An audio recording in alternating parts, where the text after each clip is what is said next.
महापुराण की कथा कहती है रविवार को अगर लोटा भरकर शिव को समर्पित करा जाता है तो घर में तेज लक्ष्मी प्राप्त होती है। क्या मिलती है? तेज लक्ष्मी। रविवार को अगर शिव पंचायत में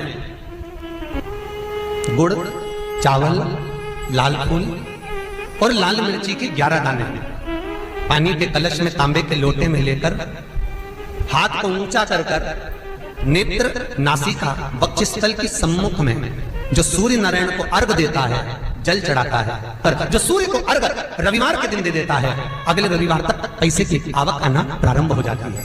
जो आज तक फोन नहीं उठाता वो फोन उठाना चालू कर देता है। अगर कोई बड़ी बीमारी है, कोई बात आपको शंकर भगवान से कहना है तो रविवार के दिन जब सूर्य को अर्घ देंगे तो वही कलश रख देंगे अर्घ दिया हुआ, फिर उसको आपको धोना नहीं है। दूसरे दिन सोमवार का दिन पड़ेगा, फिर जल भर लो उसी कलश में, सूर्य नारायण को अर्घ देकर वही कलश से वापिस जल भरकर शंकर जी के मंदिर में ले जाकर जल को चढ़ाना प्रारंभ कर दीजिए। आपको स्वयं बड़ी रोग, बड़ी बीमारी में भी आराम लगना प्रारंभ हो जाएगा। आप कहो रविवार को अगर लोटा भरकर शिव को समर्पित करा जाता है तो घर में तेज लक्ष्मी प्राप्त होती है। सोमवार के दिन भगवान शंकर को अगर जल चढ़ाया जाता है तो हमारे घर में शीतलता का अनुभव होता है। मंगलवार को अगर शिव जी के मंदिर में, शंकर के मंदिर में जाकर 1 लोटा पानी चढ़ाया जाता है तो हमारे कार्य में उन्नति होती है। बुधवार के दिन अगर शंकर पर 1 लोटा पानी चढ़ाया जाता है तो जिन लड़कियों का विवाह नहीं हो रहा, जिन बच्चों का विवाह नहीं हो रहा, उन बच्चों के भी विवाह हो जाते हैं हमारा। गुरुवार के दिन अगर शिव जी के मंदिर में पानी चढ़ाया जाए, जल चढ़ाया जाए तो घर में विद्वत्ता का अनुभव होता है हमारा, बच्चे पढ़ने में प्रखर होते हैं हमारा। शुक्रवार के दिन अगर शंकर के मंदिर में जल चढ़ाया जाए तो नारी का अखंड सौभाग्य होता है महाराज। शनिवार के दिन अगर शिव की आराधना करी जाए, शनिवार के दिन अगर शंकर को जल चढ़ाया जाए तो जिंदगी में व्यक्ति की। सूर्य को 3 अर्घ होते हैं। एक लाल चंदन का कार्य की सिद्धि के लिए सूर्य नारायण को दिया जाए, एक काली मिर्ची के पानी का। जब आप कोई एग्जाम में बैठ रहे हैं, कोई परीक्षा में बैठ रहे हैं और आपको उसमें उत्तीर्णता चाहिए या मेरा ये काम सफल चाहिए या अदालत में केस चल रहा है उसको निपटाना है, तो काली मिर्ची के जल से सूर्य को अर्घ दी जाती है। तो उस जल के अर्घ से व्यक्ति का काम तुरंत 1.5 महीने के अंदर सफल हो जाता है। काली मिर्ची के अर्घ का इतना प्रमाण। तीसरे नंबर पर है बेलपत्री के जल का सूर्य को दिया जाता है। बेलपत्री के जल का कौन देता है? जो बहुत बीमार पड़ा रहता है, जिसको कुछ ना कुछ शारीरिक कष्ट चलता रहे, कभी घुटना, कभी कमर, कभी पेट, कभी ब्लड प्रेशर, कभी शुगर, कुछ ना कुछ चलती रहे, तो वो लगातार 1 महीना बेलपत्री के पानी का अर्घ सूर्य को देता रहे, उसको रोग से निवारण हो जाता है। रोग से समस्या खड़ी हो जाए, कहीं बहुत विकट समस्या है और कोई हल ना मिल रहा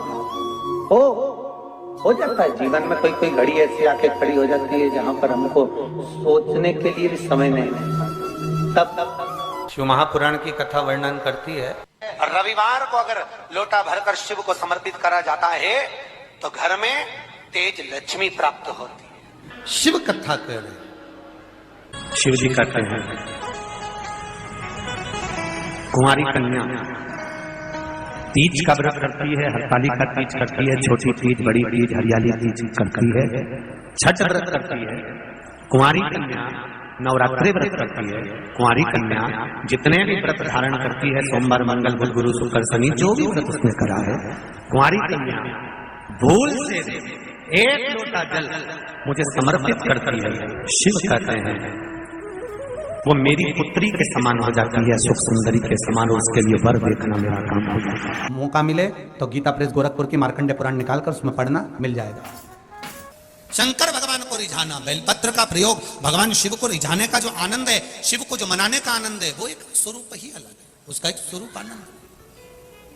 जब विषम परिस्थिति आ जाए, ऐसा लग रहा है कि आपने पशुपति व्रत कर लिया, सोमवार की अष्टमी का प्रयोग कर लिया, मैंने शंकर जी की आराधना कर ली, तो भी विषम परिस्थिति चल रही है, अभी तक कोई सुधार आने को तैयार नहीं, तब शंकर जी के मंदिर में जब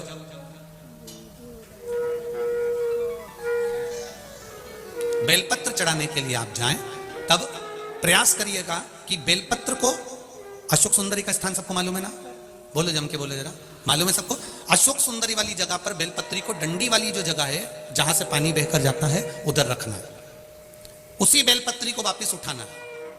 शिव जी के शिवलिंग पर जब बेलपत्री रखो तो डंडी का भाग, आप यहां बैठे हो तो डंडी का भाग पीछे की ओर होना चाहिए। शिवलिंग जैसे ये है तो डंडी का भाग पीछे की ओर, उसको रखकर 7 लोटा जल भगवान शंकर पर समर्पित कर दीजिए। अपने भाव को रखते हो। अगर विषम परिस्थिति चल रही है, आपने पशुपति व्रत कर लिया, सोमवार की अष्टमी का कर लिया, उसके बाद भी कार्य नहीं हो रहा, अटक रहा है, किसी कारणवश कोई फाइल मोटी है, थोड़ा समय लग रहा है, तो 7 लोटा जल का प्रयोग करें। धीरे धीरे 7 लोटा जल शिव जी को बाल्टी में भरकर ले जाएं। अपने घर से 7 कलश जल शिव जी को समर्पित करना है और समर्पित करने के बाद उस बेलपत्री को वापस अपने ही घर पर लेकर आ जाना है। 11 दिन 21 दिन उसको रखो, फिर उसका विसर्जन वापिस किसी नदी, सरोवर, तालाब या वृक्ष के नीचे कर दीजिए। बाबा हाथ पकड़कर बाहर निकाल ही देगा। परिस्थिति अगर बहुत विषमता, बहुत विषम परिस्थिति में उस जगह पर इसका प्रयोग कर सकते। सूर्य नारायण भगवान को बिना रुके चलने की आज्ञा है, बस चलते रहना है। उनके अश्वों के साथ में सूर्य नारायण भगवान को अपनी यात्रा पूर्ण करना, चलते रहो, रुकना नहीं है। और सूर्य नारायण भगवान चलते रहते चलते रहते चलते रहते में लगे रहे। जिस समय तक चलता रहा वो खरमास कहला गया। फिर वापस घोड़े आ गए, गधों को निकाल दिया गया और रथ फिर आगे बढ़ गया। महाराज क्यों कहलाता इस? सूर्य नारायण भगवान को याद आया कि मेरे घोड़े चलते चलते थक गए होंगे, पानी कहाँ पिए। महाराज मार्कंडे पुराण का चरित्र है, बहुत ध्यान से मौका मिले तो गीता प्रेस गोरखपुर की मार्कंडे पुराण निकालकर उसमें पढ़ना मिल जाएगा।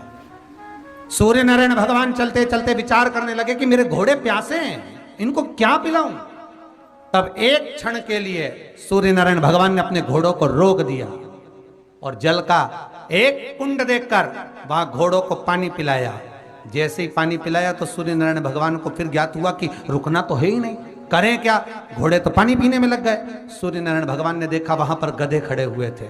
नारायण ने तुरंत उसी समय सूर्यदेव ने उन गधों को रथ में लगा लिया और उनको लेकर चल दिए। गधों को कहते हैं खर, इसलिए जब तक गधे उस रथ में लगे रहे, जिस समय तक चलता रहा वो खरमास कहला गया। फिर वापस घोड़े आ गए, गधों को निकाल दिया गया और रथ फिर आगे बढ़ गया। महाराज क्यों कहलाता है? इसलिए इसमें शुभ कार्य नहीं होते, विवाह, शादी आदि का आदि फंक्शन कुछ नहीं होता। पर आज के ज़माने में लोग सोचते हैं कि थोड़ा गार्डन वार्डन थोड़े फ्री मिल जाएंगे तो लोग, दुनिया के लोग इसी समय पे शादी करते हैं और बाद में फिर आंख में से आंसू बहाते, हमारी बहू ऐसी मिली महाराज, ऐसा हो गया महाराज।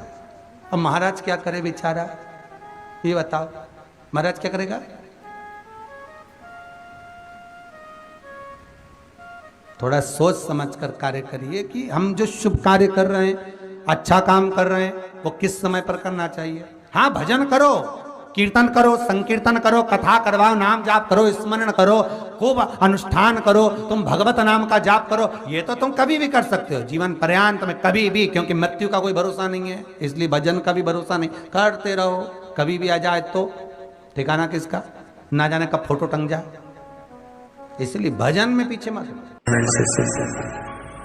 पार्वती जी ने कर जोड़कर, हाथ जोड़कर भगवान शिव से अपने पुत्रों के सामने, अपने बच्चों के सामने स्तुति कर शंकर भगवान से कहा, आपने मेरा नाम द्रुमावती रख दिया, आप द्रुमवन बन गए, मैं कुछ देर के लिए वेदभ्रम के रूप में आ गई। पर शिव जी से पूछा कि फिर आप मुझे वापस कैसे प्राप्त हो गए, मुझे कैसे?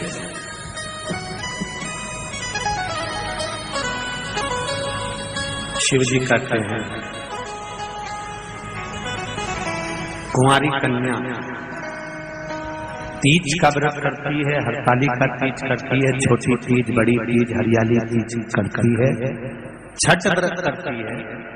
कुंवारी कन्या नवरात्रि व्रत करती है। कुंवारी कन्या जितने भी व्रत धारण करती है, सोमवार, मंगल, बुध, गुरु, शुक्र, शनि, जो भी व्रत उसने करा है, कुंवारी कन्या भूल से 1 लोटा जल मुझे समर्पित करती है। शिव कहते हैं वो मेरी पुत्री के समान हो जाती है, सुख सुंदरी के समान, और उसके लिए वर देखना मेरा काम हो जाता है। उस कन्या के लिए श्रेष्ठ वर देखना। मैं बेटियों से एक बात जरूर कहूंगा, शादी होने के बाद अब शंकर जी को जल चढ़ाओगी वो अलग बात है, पर कुंवारी रहते हुए अगर आपने शिव जी पर जल चढ़ाना प्रारंभ कर दिया तो ये निश्चित है, ये निश्चितता है कि आपके लिए वर आपके माता पिता जरूर देखेंगे, पर पक्का शंकर भगवान ही करेंगे कि कहाँ है। श्री शिवाय नमस्तुभ्यम, सब बोलिए एक बार जमकर, श्री शिवाय नमस्तुभ्यम। प्रैक्टिकल जरूर करना, कहीं सियोर वाला महाराज झूठ तो नहीं बोल रहा। शास्त्रों की बातें हमारे जीवन में हमें सुख